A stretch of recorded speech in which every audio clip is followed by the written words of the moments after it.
ពីតូចខ្ញុំធ្លាប់បានក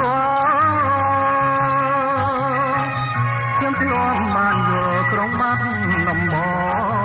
ងព្រោះនៅសងបានគ្មានក្តីសៅមកអបានដំបងឥឡូវសែនឆ្ងាយខ្ញុំតែងត្រមៃយំថ្ងៃជានិច្ច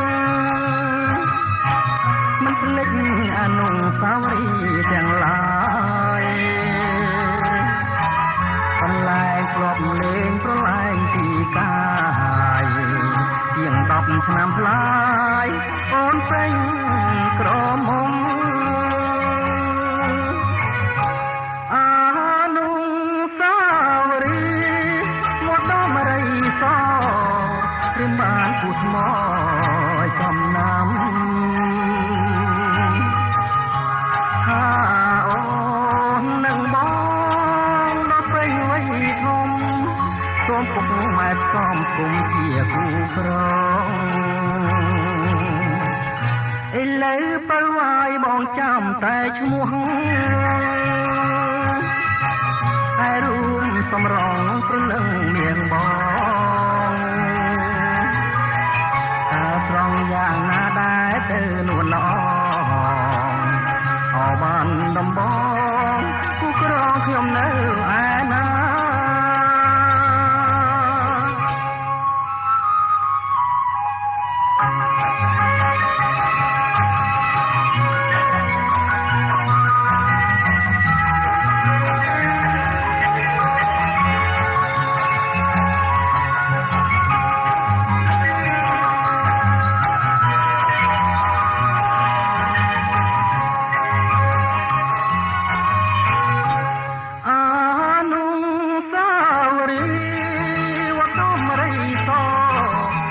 បានគូថ្ម